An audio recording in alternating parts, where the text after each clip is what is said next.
What do we have here?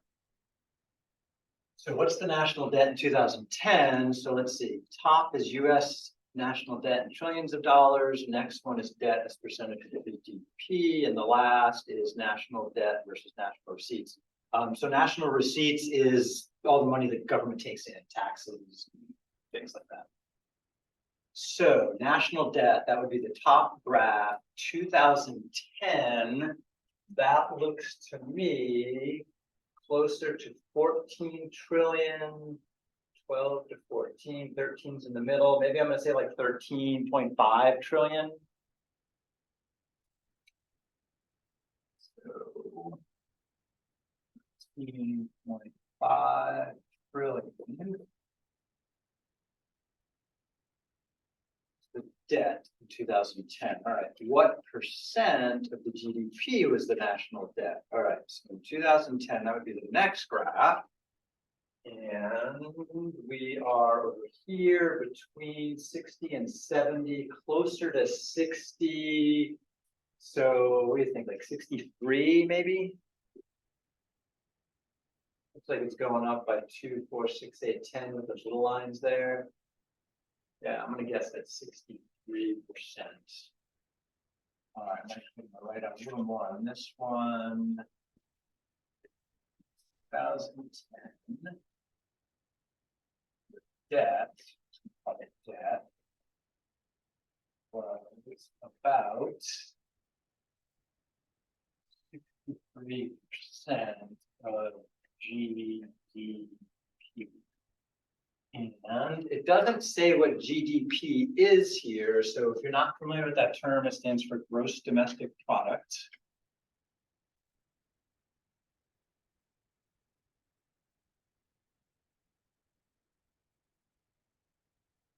And it is basically all of the income and goods as a dollar amount that are created in the United States.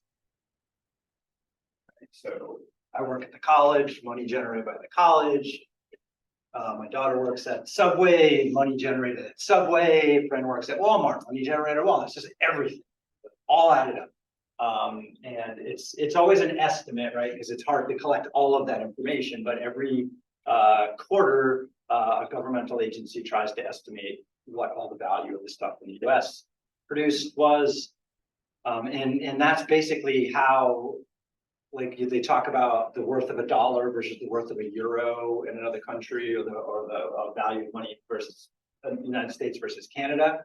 It's kind of a comparison between gross domestic products of the two countries. In comparison, that kind of set how one currency is related to another. All right, so next, what percent of national receipts, that's the tax revenue, was the national debt? All right, so national debt, percent of national income, 2010, that looks like, let's see, 600, 700, 630, 640, what do you think? 630, all right, so we think that, and that is a percentage, so 630%. 2010, debt,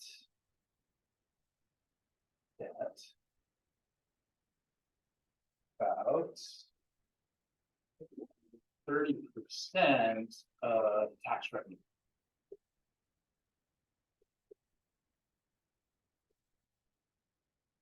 I'm going to call it tax revenue instead of national receipts. So that one makes more sense to me. I'm more familiar with that term.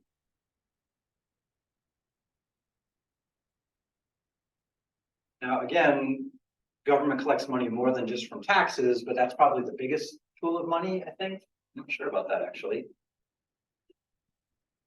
So our national debt was like 6 times higher than what the country generated from collecting taxes. Wow. All right. Is it true the national debt has never been higher and is way out of hand? All right. Well, the national debt in 2010, if you look at the top graph, is certainly the highest bar by far. So based on that graph, yes. If we look at the other graphs, in 1950, the national debt was a much higher percentage of the gross national product. So we were, compared to what the country, produced, the debt was much higher compared to what we produced in 1950 in 2010, but otherwise 2010 as a percentage is higher than all of the other ones. Same thing if we look at tax income for the United States. 2010 as a percentage was definitely higher than every decade, except 1950 was a little bit higher. Right, when we trace over, it's just a touch higher there. So as a straight dollar value, yes, it has never been higher. But as a percent of taxes and gross domestic product, it was more extreme in 1950. So compared to 1950, is it way out of hand? The answer is no. Compared to the decades in between, yeah, it seems pretty significant compared to all the other ones, right? Much higher, definitely much higher. So now it's up to you to write something down for that. I'm not gonna write my version down at the moment. So there's a few ways to answer that question that are all legitimate.